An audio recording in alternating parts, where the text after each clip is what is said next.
All right, I'm going to go ahead and get us going. Looks like we might have a rather small group here today, and that is okay. That means ample opportunity for you all to participate in our training, in the activity that we'll have towards the end of the training today.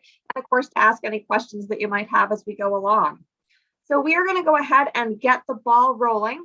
I'll give one more reminder if everybody could just do a quick double check of their name. It looks like everybody's all set, but just in case, y'all could just take a look and make sure that your names match the name on your TCOM training account. That's how we're going to make sure that we're able to give you the credit for being here today. If you took a training this week, I want to make sure that you're getting the credit for it in the system. All right, so we are here this afternoon for Trauma Considerations Lunch and Learn webinar series. This Lunch and Learn is designed really for the care managers and supervisors who have experience with the health home care management process and with the CANS New York, and are looking to enhance their skills for accurately and really efficiently completing that CANS New York, especially when it comes, of course, to applying trauma considerations into the assessment tool itself. So the CANS New York Technical Assistance Institute, that is who is holding or hosting this training for you all today. That's a collaboration between the Department of Health and 4 different statewide agencies across New York and the Parade Foundation. The Institute provides all sorts of help and technical assistance to folks. So look us up when you have the opportunity. We provide assistance with navigating the website, with certification support, with getting folks up and running for trainings, and we provide coaching for folks when it comes to use of the tool in practice. Both individual coaching and group coaching sessions are available. So definitely take advantage of those. Let us know at the end if that's something that you might be interested in. All right, so we are going to be here for about an hour today. So I do want to move through my introduction relatively quickly because that's not a ton of time to spend with you all. So in terms of who I am, my name is Sarah Kane. I am the regional lead for the CANS New York Technical Assistance Institute for the Capital District region. My background with the CANS, I spent about 5 years working in an RTF facility that is a residential psych hospital level of care run through an OMH program. And during that time, I was providing clinical services, excuse me, and completing the CANS assessment tool with teenagers and their families. I did that for about 5 years. Following that, I ended up moving over to a training department in Northern Rivers. And from there, I started doing some CANS coaching around the state for about 3 years.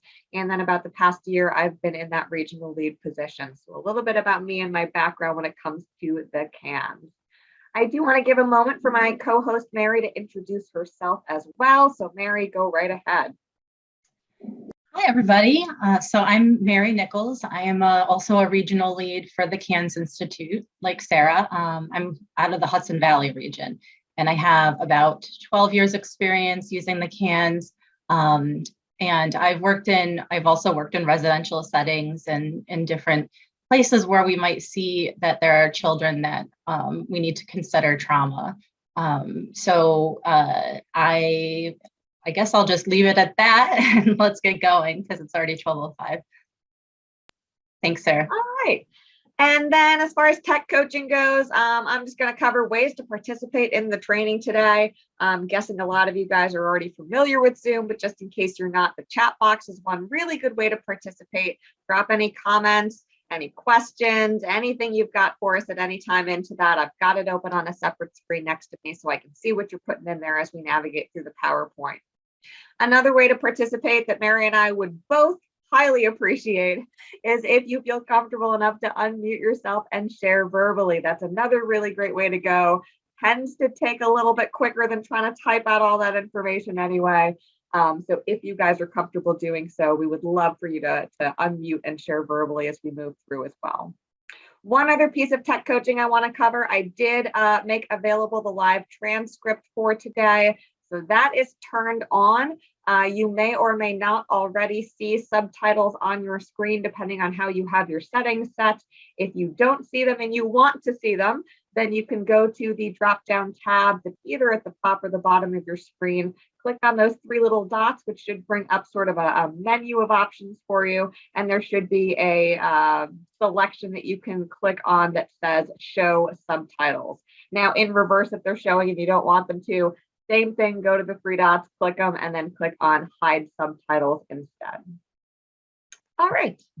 So as far as the learning objectives, what we're going to cover today, so by the end of the training, we're hoping that everybody will be able to really have a working definition for what trauma is, understand its prevalence in childhood, so how many people are really experiencing childhood trauma, and what are the different types of traumatic experiences one might have to go through. Understanding how traumatic experiences impact children, youth, and their families. So those who have been through traumatic experiences, what tends to happen in the long term, and then communicating the impact of trauma experiences using CAN's New York items. So we're going to have an opportunity to kind of take a look at how all of this information applies to the CANs, and then do a little bit of an activity using a vignette around that. And that will really take us through our training today. So we're going to jump right in, and the first thing we want to make sure we cover is really just what do we actually mean by trauma. Pretty important that we all get on the same page with that one before we really continue on with a trauma training for you. So in terms of a definition for trauma, so trauma is really any event in which the negative experience outweighs that person's level of resilience. So a couple of things about that. First and foremost, any event, okay? This also means that what is traumatic for one person may or may not be traumatic for another, right? It's going to depend on how sort of life-threatening the event was. It's also going to depend on how much resilience that person has to be able to work through and overcome that. So I tend to think of this in terms of, some examples of things that we've seen in the past that have been traumatic for some folks and not for others. And I've run a lot of trainings where we've talked about the ACEs, the adverse childhood experiences. And I've had a lot of experiences where I have mentioned the idea that one of those ACEs is having a parent or parents who end up separating or divorcing. And I can't tell you how many times I have somebody raise their hand in that class and say to me, well, I don't get it. My parents got divorced and that wasn't really traumatic for me. I'm totally fine, right? And that's absolutely possible, okay? So what is traumatic for one person just may not be traumatic for another. Another example would be thinking about something like a car accident. How many of us have known somebody that got into a bad car accident and then really struggled with driving in some sort of way after that, whether it was not wanting to drive in the same weather conditions or maybe at the same time of the day? And then how many of the rest of us have known somebody who got into a bad car accident and they were back behind the wheel the next day like nothing had even happened, right? So again, an example of how what can potentially be traumatic for one, not necessarily traumatic for another. So what is it then that makes an event traumatic? Well, according to the National Child Traumatic Stress Network, what makes an event traumatic is an event that is frightening, dangerous, or violent, and that poses a threat to a child's life or bodily integrity. Now, in addition to that, we also know that it can be something that threatens the life or the bodily integrity of somebody that the child loves, such as maybe a family member or a friend. It does not have to be something that happens directly to that child or youth. It can also be something that they witness happen to another person or witness happen to somebody that they love, such as in those cases of, say, domestic violence happening in the household.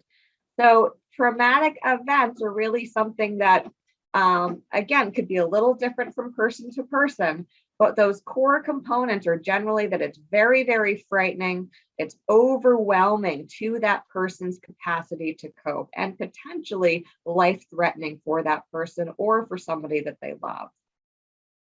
So I am curious to hear from all of you. I am sure that you all have some examples in your mind already as to what types of events might potentially be traumatic for children. So I'm going to ask if you guys could go ahead and either jump into the chat box or, again, feel free to unmute yourself and let me know what are some of the types of traumatic events that you're aware of that happen sometimes to children.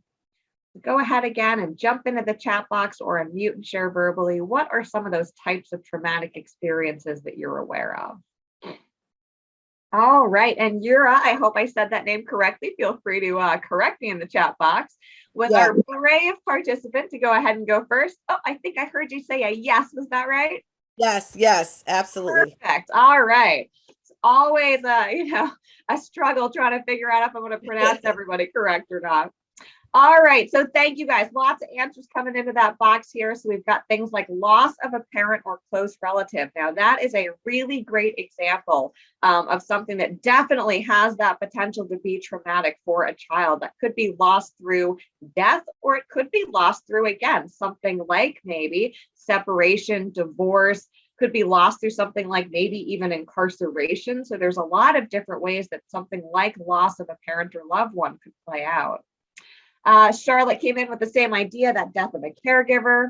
Colleen said a significant injury. So absolutely, medical trauma is a real thing, especially for kids, because particularly our younger kids that have a hard time really understanding what's going on medically, those things can be really scary, whether you have to go through something like a surgery, whether you have to stay overnight in the hospital, or whether or not you're just experiencing quite a lot of pain for potentially a prolonged period of time. Elena added in things like dog bites, absolutely. Death, domestic violence, again, absolutely things that we see are the kids that we work with struggling through. Carolyn added loss of a parent or other family member or friend important to that child. So absolutely, when we talk about those important losses, it is important to remember we're not always just talking about parent caregiver. Could be anybody in that family, extended family, in their social network, right? It could be loss of a pet, right? I've certainly had plenty of people where that was a traumatic experience for them in childhood. Lauren mentioned incarceration. So incarceration can go multiple ways. For the person who's being incarcerated, that can certainly be traumatic. And for a child, having a parent who is incarcerated is absolutely going to potentially be traumatic.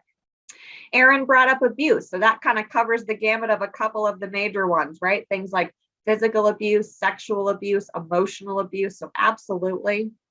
Colleen added in a global pandemic. I'm glad somebody went there, Colleen.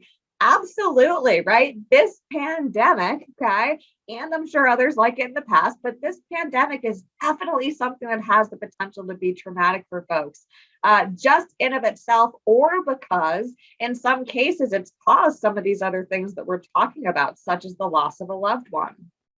You also mentioned things like some of those natural disasters, flooding, tornadoes, hurricanes have been a big one, as have tsunamis lately, right? So definitely, again, potential for trauma there.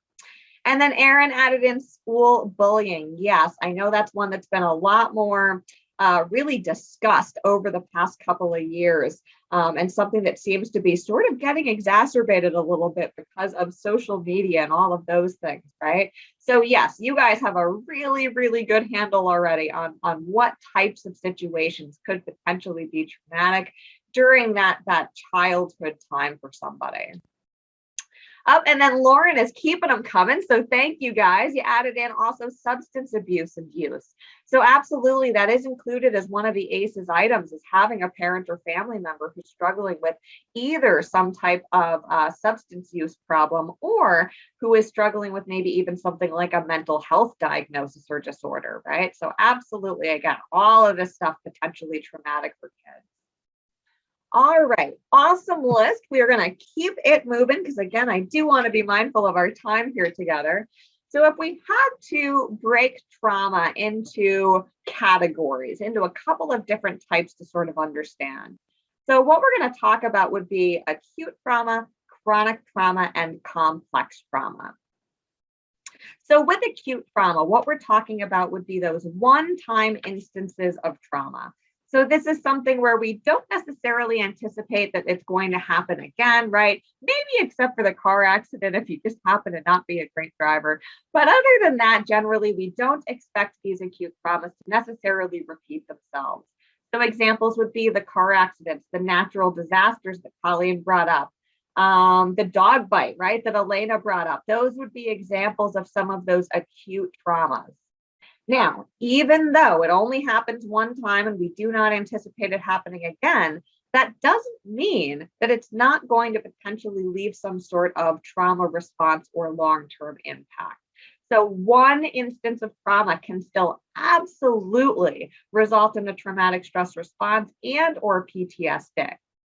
However, when trauma tends to be repeated over time, or when somebody is experiencing multiple types of trauma, we certainly see or anticipate definitely seeing those traumatic stress responses in PTSD, even more so than we would for that acute trauma.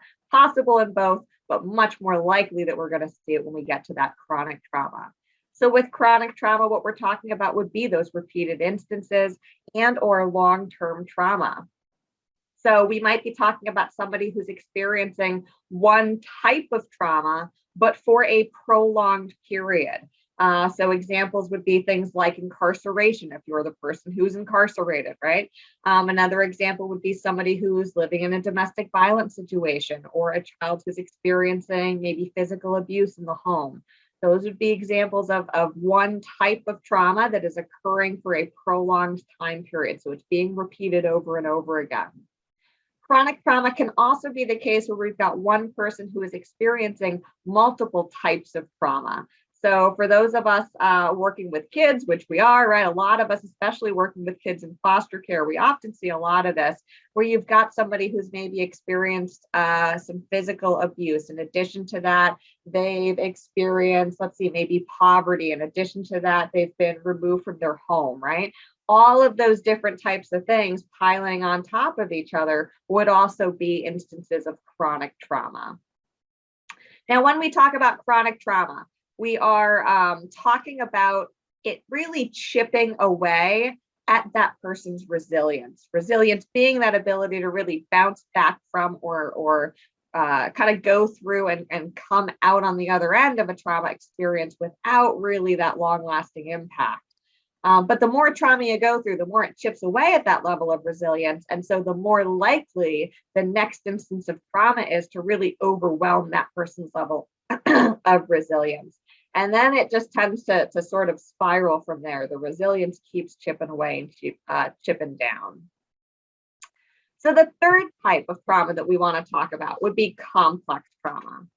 Now, with complex trauma, what we're talking about would be the experiences of multiple traumatic events, so it's chronic in nature, that are often interpersonal, occurring between the child and another person. So that's part of what makes it separate than chronic trauma. It is chronic in that it's repeated, but it's different in that it's got this interpersonal nature to it, and it impacts a person in severe, ongoing, and cumulative ways. Now, you'll notice that this definition of complex trauma is a description of not just the trauma itself, but also the impact of the trauma, which really makes it a perfect lead-in when we talk about CAN stuff in terms of that trauma symptoms extension module, right? So that's intended to communicate information about the trauma experience and the effect on the youth, right? Between the ACEs domain and that extension module, we're covering both pieces there. Now, experiences of complex trauma are often severe and pervasive, often things such as abuse or profound neglect. Usually they begin fairly early in life, before approximately the age of 5 years old, and they can be disruptive of the child's development and the formation of really their healthy sense of self. It often occurs in the context of that child's relationship with the parent or caregiver, so a person that was really expected to or supposed to be keeping you safe, and then they're either not able to or just not doing so, right? In that case, they're actually potentially putting you in harm's way. And that can really start to interfere with that child's ability to form that secure attachment bond that we know is oh so important to kids when they're growing up, right? That can really have a major impact later on in terms of their interpersonal relationships with other people, their ability to build trusting relationships with other people. Those early attachment bonds are really crucial for kids. All right, any questions? Any comments so far before I start jumping into the ACEs themselves, the adverse childhood experiences? So any comments or questions so far?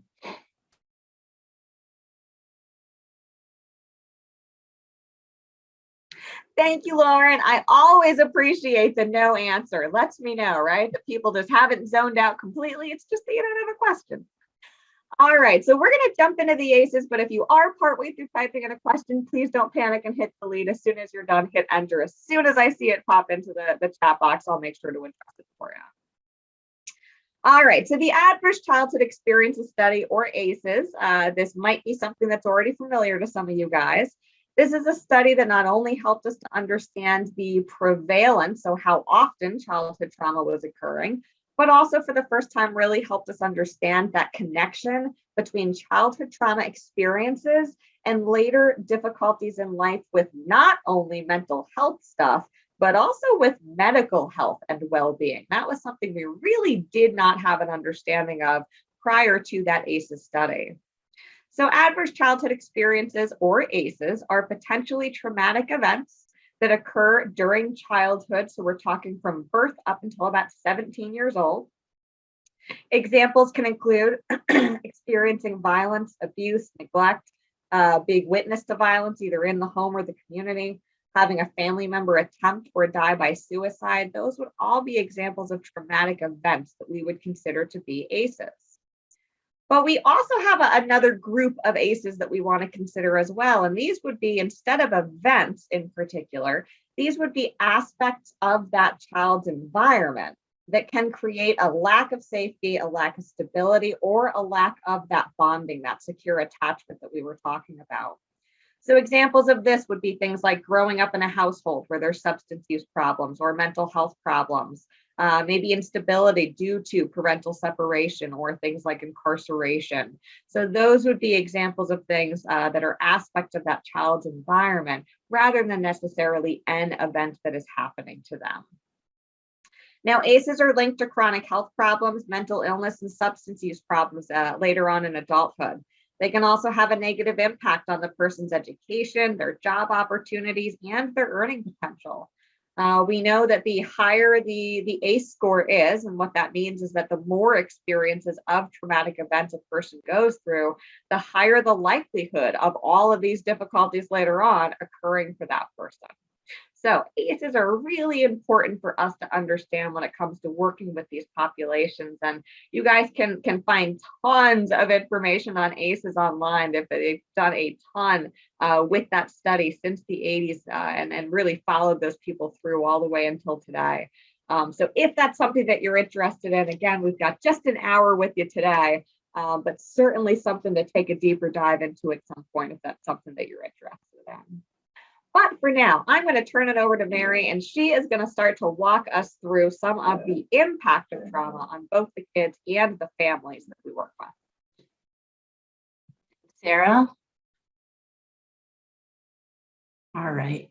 So now that we can identify, thanks to Sarah, which events have the potential to be traumatic, we're going to take a look at how experiencing trauma actually can affect a young person. And one way to understand many of the effects we see from childhood trauma is to think about how those experiences actually impact brain development. This is something that makes trauma stand out, trauma in childhood stand out from trauma in adulthood, because when children experience trauma, their brains are still, they're not fully developed yet. And they're at sort of a vulnerable stage for that.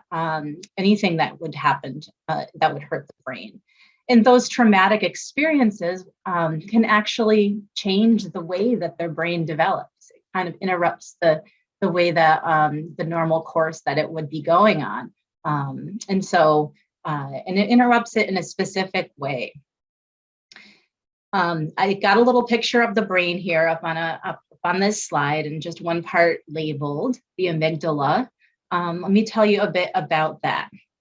So when we experience an event that's scary or life-threatening and potentially traumatic, that front part of our brain, which is the frontal cortex, shuts down.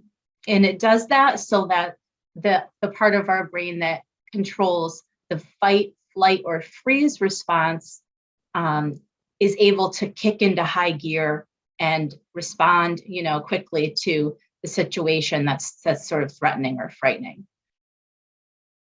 So this can be helpful to us, of course, because if we're able to react quickly rather than having to think through everything, and sometimes even overthink things, sometimes you have to act quickly in a situation, and that's the best response, right?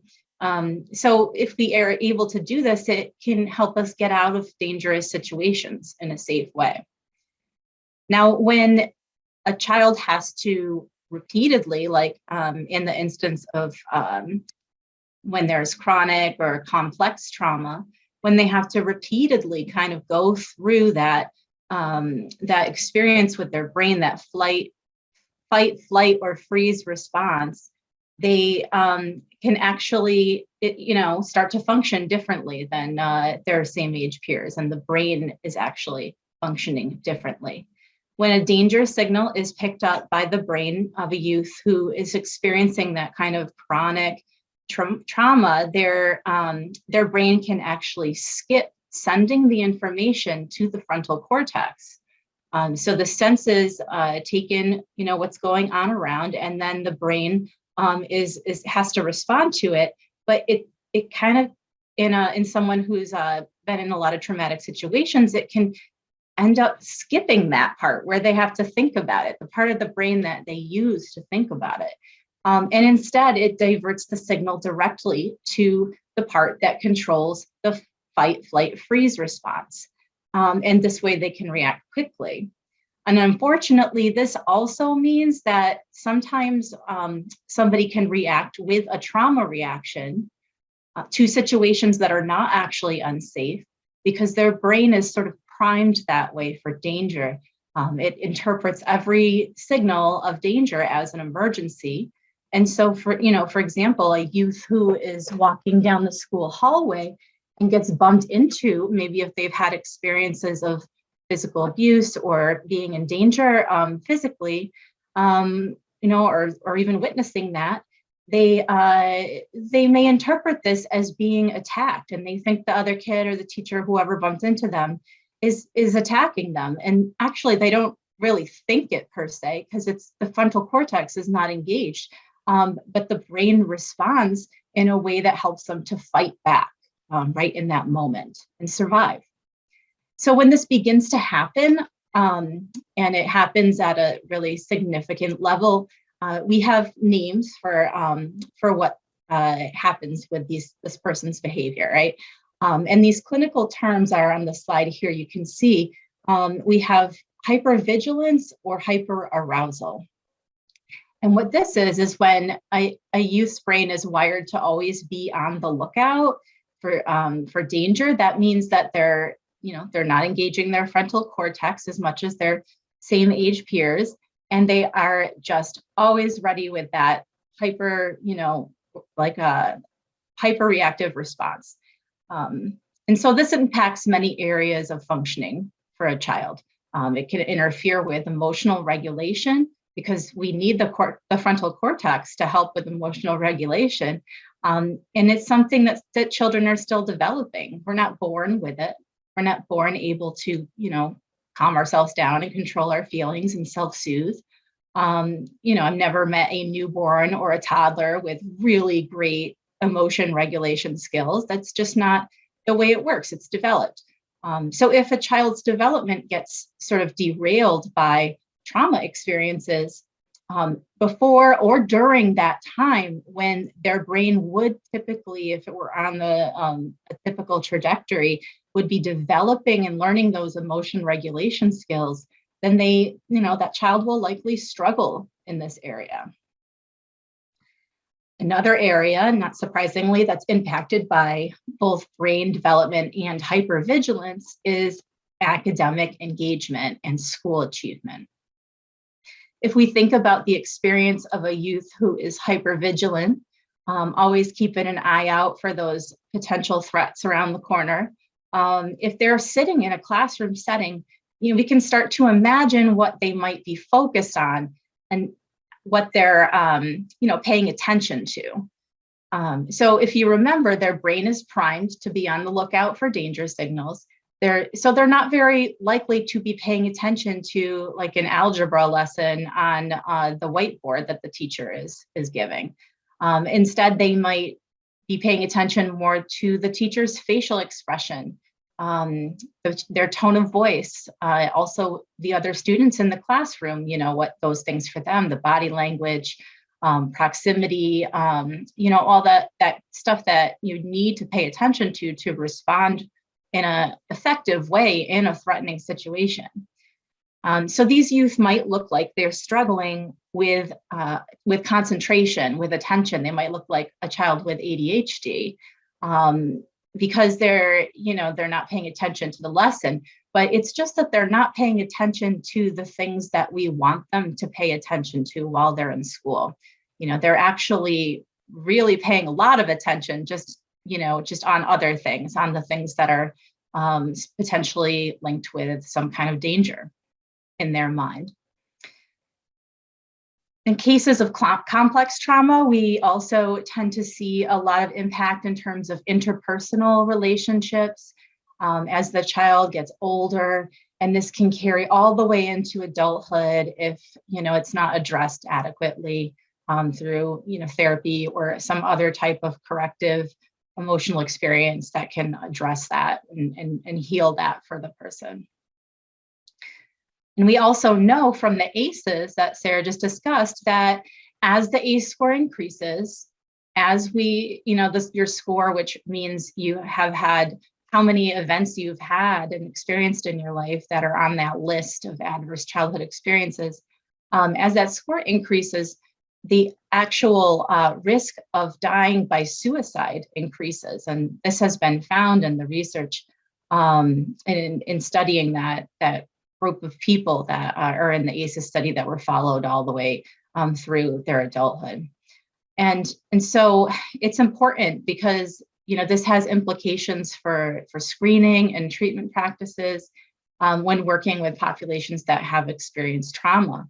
Knowing that there is that higher risk of dying by suicide is going to really change the way that you approach someone that you're working with.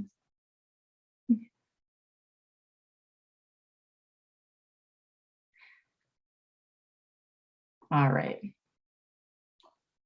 So now that we've talked about the brain a lot, let's talk a little bit about a little bit more broadly the context of the child, not just the needs and strengths of the child that we might rate on a CANS, but also those of the parents or the caregivers of that child. We really have to think about what kind of impact the trauma a child has, what kind of impact happens to their caregivers. It happens to both the child and the caregiver in some ways. And so we should start this discussion by, and I'm a parent myself, so, I know some of the struggles of, regular old parenting stress, but, it's difficult enough for a parent to be struggling with the fact that their child has experienced trauma, on top of the regular stress of parenting. But add then to that, on top of that, the parent may have experienced their own trauma, and it might not have been fully resolved. And we know that intergenerational trauma is impacting many of the youth and families that we work with. And that is when multiple generations of a family has been affected by trauma. And sometimes it's the same type of trauma. Sometimes, there's a pattern of a certain type of abuse or neglect in a family, and it just kind of happens generation after generation. That's that intergenerational trauma. Now, we know it can be traumatic also for a parent to have a child who's struggling with mental health conditions or medical health conditions. Just as trauma can impact the young person, it can also impact that adult's functioning and the way that they even approach being a caregiver. All right. Another thing to consider, and especially thinking about complex trauma, is that parents and caregivers might struggle to accept their own role in a child's trauma if that particular trauma the child experienced was in part caused by, or, the parent was there for, or, in any way related to the traumatic event. And if the parent has some type of responsibility for that, they could really struggle to accept their own role. And this can create difficulties in repairing those damaged relationships. And even in the case where the parent was in no way responsible for the child's trauma, we might see them struggle with taking on that blame or responsibility themselves because, they were not able to keep their child safe. And that's a very real thing that we have to consider, thinking about this impact on families. Next slide, please.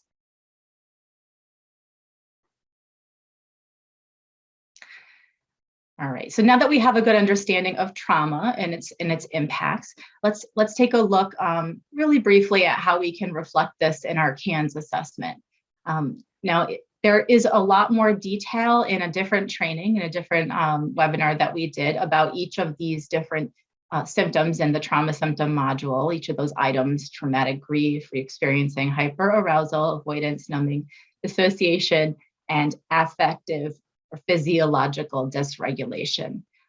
So we are actually going to put in the chat, a link to that training so that if you want a more detailed explanation of these items, you can find it online.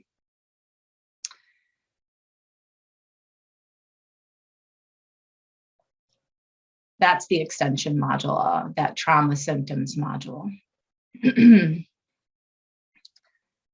Do you have that link, Sarah? Maybe you do, and I'm just not seeing it. Oh, good, you got it. Thank you so much. But of course, if you have questions, as we go through, go right ahead. Now, I'd like for you all to think about some CANS items. If you can remember, the whole rest of the CANS that might be impacted by trauma. And so if you don't mind, I'd love it if you could either unmute or share in the chat box what items on the CANS that are not in that trauma module, not in the ACEs, but that might be affected by trauma. And go right ahead, just type in your ideas. Sarah has put the link to the reference guide for the CANS, which has all of the items and their descriptions in it, just in case you want to scan through and see, which one comes to mind.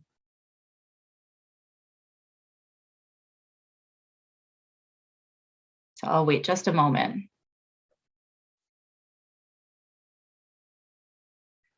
Kira, you said car accidents. Okay, so car accidents is a type of trauma, right, that someone could experience. I guess I'm looking more for what would happen as a result of being in that car accident that we could see on the CANS. Some type of change in functioning or risk, or caregivers functioning. And I have some other folks in the chat box talking about socialization. For sure, those interpersonal relationships, the way that interactions happen, and that might be captured on the CANS by looking at the peer interactions item, or in the strengths section, the social relationships with adults or peers. Elena brought up delinquent behaviors. Yes, definitely we can see that sort of acting out, externalizing behaviors on the CANS. You might see that in the risk behaviors section of the CANS, where we have an item that talks about that kind of risk. And yes, social relationships, suicidality. Yes, that's more, Carolyn, about the risk behaviors that we can see, right? Suicide risk is what we would rate on the CANS that would reflect that, ideation or thoughts of suicide, the actual risk that suicide might occur. And then self-injurious behavior as well. Bullying, like being bullied or being the person that bullies. Eating disturbance, thanks, Lena. Absolutely. Sleep. And okay, I see. So, and you're a yes, there's physical changes. And if you're thinking, if someone's actual brain has been injured, if they've had a head trauma, you might see that slowness. And so, I wonder if that would be reflected in maybe the physical limitations or in the medical health module. So thank you. Those are all really great ideas that you have. Good job. Sarah, would you mind, I don't know how you want to do this activity with this group today, but Absolutely. go right ahead. Thank you. So first thing I'm going to do, if y'all could just wait 1 second with me while I find this document for you. There we go. So I'm dropping the vignette into the chat box. It's the same exact vignette that I've got up on the slide, but I know sometimes people like to have a physical copy in front of them or maybe open on a separate screen so you can access that there if you'd like to. So what we're going to do, we're going to read through this vignette together, and then I've got a couple of questions for you guys. And based on all the responses I'm seeing come in so far, I have a feeling that this activity is going to be a breeze for you guys. You seem to have quite a lot of knowledge on this subject already. So let's check in with our vignette first, and then we'll check in and see what some of these questions are that we've got for you. So Siobhan is a 12-year-old female who was removed from her biological parents a year ago after it was found out that she was experiencing neglect and physical abuse in the home and witnessing domestic violence towards her mother. Siobhan reports that her father has always had a temper and has physically assaulted her mother for as long as she can remember, mainly when he has been drinking alcohol. Siobhan is a quiet youth who doesn't have many friends her age. She is easily startled and experiences anxiety in loud, chaotic environments, such as in the cafeteria or locker room at school. When upset, she will shut down and refuse to engage with anyone, shouting, "Get away from me," at anyone who comes too close. She has, on 2 occasions, engaged in self-harm behaviors while in this state. Her teacher reports that she is struggling to pay attention in class and is often zoned out at the back of the classroom. She has not made any strong connections with her foster parents or the adults in her school. Her foster parents report being very worried about the lack of connection and fear that they will not meet her needs. So that is Siobhan. And so what we're going to do is we're going to tackle these questions that are kind of coming up, and we're going to tackle them one at a time here. So if you guys have those documents that I dropped into the chat box a few moments ago, either the CANS manual or that SCORE fillable sheet, either one should do the trick for you here in terms of what we're talking about, being able to find some of these item names relatively quickly. So the first one we're going to take a peek at would be the ACEs domain itself. So that would be one of those core domains on the CANS. It's that domain F. So I'm wondering, from that core domain, what types of traumatic experiences has Siobhan experienced? So we're thinking about that core domain, right? For the ACEs, those would be things like the sexual abuse, physical abuse, emotional abuse, neglect, witness of abuse to another child, medical trauma, domestic violence, community violence, exploitation, school violence, natural or man-made disasters, criminal activity, parental incarceration, disruptions in caregiving and attachment, death of a loved one, substance exposure, sexual orientation, gender identity or expression, and bullying. So of those, if you've got it in front of you, probably easier than keeping up with all that stuff I just said, but of those, which ones did we see come up for Siobhan? And I'll put the actual slide with the vignette back up for you in case it's easiest for you to look at that while you think about it. Starting to see some answers come in already. So thank you guys. I'll give another moment to see if anybody has anything they would like to add.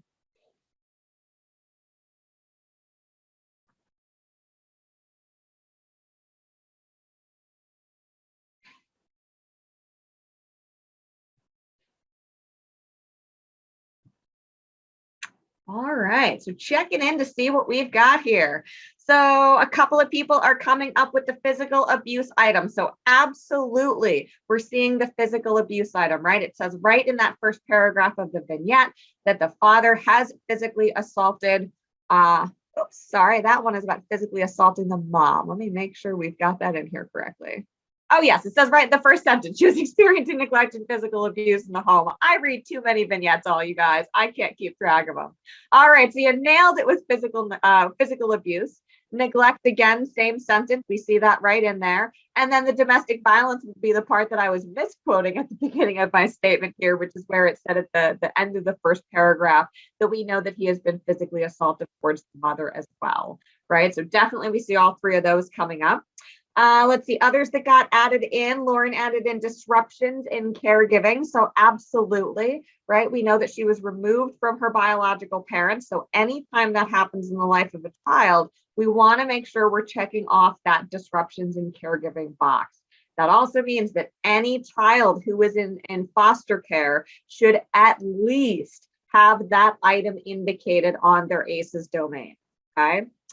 All right, and then let's see if anything else was coming up here. So Lauren also brought up substance abuse, right? So having somebody in the household who's engaging in substance abuse. We know that dad's been drinking alcohol. All right.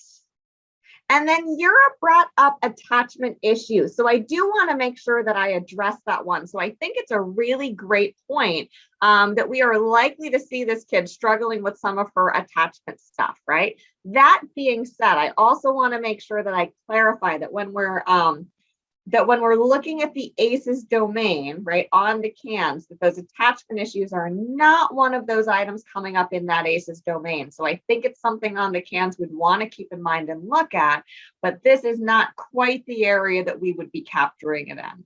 But certainly, based on what we've said so far in this training, the attachment stuff absolutely can be impacted by those childhood trauma experiences. All right, so let's tackle our next question here. So if we spent our time on this question looking at the ACEs domain, probably not going to be much of a surprise to you that we're going to move into that trauma symptoms module. And this is the one that Mary covered with us. She put the items up on the slide for us, so I'll remind you of what those were really quick. We're talking about the traumatic grief. We're talking about re-experiencing, hyperarousal, avoidance, numbing, dissociation, and then the affective and physiological dysregulation, which I think is one of the most misunderstood items on our cans here. So those are the items in that trauma symptoms module. So of those, which ones do we have evidence for in this Siobhan vignette? So of those items in that trauma symptoms module, which ones do we have evidence for in this vignette?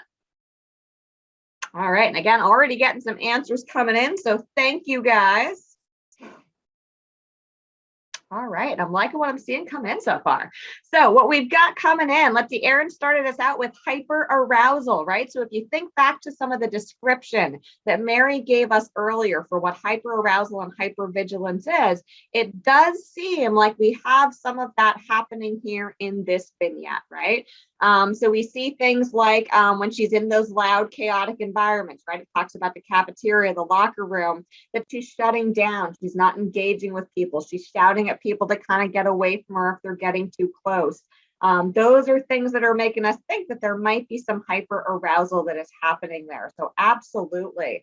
In addition to that, even some of the indications about the zoning out in the back of the classroom might give us some of that too. Yura brought up the re-experiencing. So a lot of those same pieces are going to give us some of that re-experiencing evidence as well, right? So we've got some evidence that there might be maybe some flashback type stuff occurring here, right? When she's yelling at people to get away from her, when she's shutting down, it's possible that she might be re-experiencing some of what happened to her. Avoidance is coming up as well. So with avoidance, avoidance can be avoidance of a lot of things, right? It's about whatever might trigger some of that re-experiencing for that person. So if she's trying to avoid things like those loud, chaotic environments, or trying to avoid being close to people by shouting at them to get away, right? Even trying to avoid maybe engaging in what's happening in class might be another way that we see that happening sometimes. Let's see, Digna brought up traumatic grief. So traumatic grief, generally what we're talking about with our traumatic grief would be in direct relation to a loss that is happening, right? So in this case, we do know that she had that removal from the biological parents. So I think we can argue that there's been some loss there. So I would think that would be something to maybe look at and kind of ask some more questions about. Whether or not I would necessarily talk that off, or tick that one off as potentially actionable in a case like this, I'd probably want to ask some more follow-up questions to really get a good indication as to exactly what was happening here. But of course, with a vignette, it's hard to do that, right? So using the evidence we've got, I think you're right. I think it's an area we definitely would want to at least explore further with them. All right, and then Lauren bringing up the affective and the physiological dysregulation. Again, one of those items that I tend to be, or I tend to find is fairly misunderstood by people when it comes to the CANs. And so with that physiological and affective dysregulation, we're in a nutshell often talking about those really big reactions or responses we see where we're kind of looking at the situation going, I don't get it. What was happening wasn't that big. Wasn't that, why am I seeing this over the top sort of a response from this person? And I would say in that case, I do think we're seeing some of that happen here with our vignette, right? Especially when I see things like, what's happening in the back of the classroom, what's happening when she's shouting at people, right? All of those things I think could be evidence of that. So again, something I'd probably want to explore further, assuming that Siobhan was a real client sitting in front of me doing this CANS process. All right, so you guys are on a roll here. We got one last question for you. Let's see if I can get this. Oh, there we go. I'm clicking on the wrong spot on my screen. All right. So what other CANS New York items are being impacted by Siobhan's trauma experiences? So far we've looked at this vignette twice, both times thinking just about the trauma stuff itself. This time I want us thinking, what else is coming up in this vignette that's CANS related and likely attached to or maybe even due to some of the trauma that she's gone through. So what are some of those other CANS items that we see coming up in this vignette? What do you got for me? Carolyn getting us going with a really great answer. So I love that one, Carolyn. I'm going to give a moment for others to get some of their responses in there as well. All right, so starting to take a peek at what we had coming in. So Caroline mentioned the poor social relationships with adults. So definitely the social relationships with adults is one of those items on the CANS, and we do see that that is a struggle with her for, it seems like, multiple caregivers. So definitely, I think that one's a pretty good point. I would also argue we could probably say some of the poor social relationships with peers as well, right? We know that she doesn't have many friends her age, so that might be something to look at as well. Lauren brought up attention and concentration, right? So we've got that last paragraph about the teacher reporting that she's struggling to pay attention in class and is often zoned out.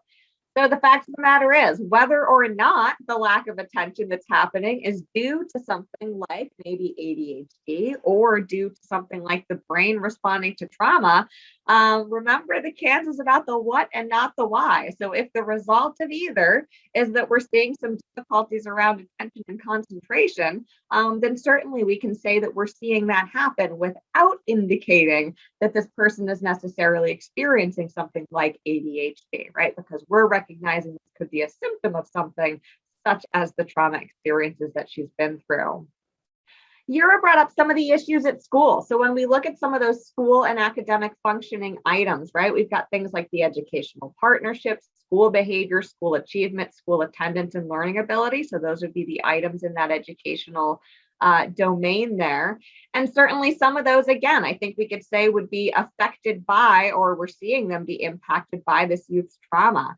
So she's having some of these sort of crisis experiences that are occurring within that school setting, right? Those loud, chaotic environments. So certainly this might be an indication maybe for some of the stuff around school behavior. We'd want to ask a little bit more about that. Whether or not it's impacting school achievement, I think, again, we'd want to ask some more. We know she's struggling to pay attention. She's zoning out. So my assumption is that would likely start to impact school achievement, but definitely an area I would ask further questions about if Siobhan was a real youth. So certainly those are areas that we would want to consider when it comes to, this kid and the trauma history is what is the impact that we're seeing play out within that school environment. Lauren also added in the emotional control item. So absolutely, again, we're seeing her have just a difficult time, kind of getting some of these big, overwhelming emotions under her control. So it's not that we're saying she's at fault for having these big, overwhelming emotions. That's totally understandable based on her experiences. But whether or not it's understandable that she is experiencing them, they're still impacting her. They're impacting her ability to be successful in different domains. So certainly something that we'd want to be able to help her out with. And then Colleen added in even maybe something like adaptability. So that's a really, really good item to bring up when it comes to understanding trauma's impact, because we know that for somebody who's been through trauma, things that are maybe unpredictable or unexpected can be very, very hard to navigate through, because they tend to increase that person's anxiety and that stress response quite a lot, because you don't know what to expect, right? For most of us, when we don't know what to expect, that increases our fear and our vulnerability a little bit. So that adaptability is a really good one. We see a lot of kids who have been through trauma struggle with adaptability. So I think that's a really, really great answer, Colleen. All right. So you guys have a really, really good handle on this, it seems like to me. So I want to take the last couple of moments here and just sort of check in and ask, does anybody have any questions, any comments for us about anything that we talked about here today? So any comments, questions at all? Now, while you're potentially working on typing those into the chat box for me, I'm going to go ahead and just throw a couple more slides up on the screen for you to make sure that you get to see them before I let you go here today. So I mentioned the Kansas New York Technical Assistance Institute earlier on in the training. That's that thing that Mary and I are a part of and enabled us to be able to put together this training for you all today. So if you have any interest in contacting us for any assistance whatsoever, whether it has to do with, again, things like certification, technical assistance with the website stuff, if coaching, whether individual coaching or group coaching for use of the tool in practice, we are available for any and all of that. So we've got our website up at the top left of the screen here. We've got our shared email help desk at the top right. So feel free to drop any emails into that for any comments, questions, concerns that you have. And then we've got our individual contact information there on the slide for you as well. All right, resources for you in case anybody wants to learn any more or dive deeper into any of the topics that we talked about here today. And then last but not least, we've got our kind of wrap-up slide. So I'm looking through the chat box. It doesn't look like we've got any questions coming in. So I'll simply say Mary and I will stay on the line for a couple more minutes just in case anybody does have anything they would like to chat with us about. Otherwise, if you don't have anything for us, I am going to drop the evaluation link into the chat box. So if y'all could just fill that out, so click on that link as soon as I drop it in there, which will be any moment now. There we go. So go ahead and click on that link. It'll open it up in a separate window for you. And once you click on that link, you are good to go. Again, we'll hang out on the line just in case anybody does want to chat with us. But otherwise, thank you all for being here and enjoy your holidays. All right. Thanks, everybody. The sound was strange there. Thanks, everybody. It was great. Great presenting with you all today.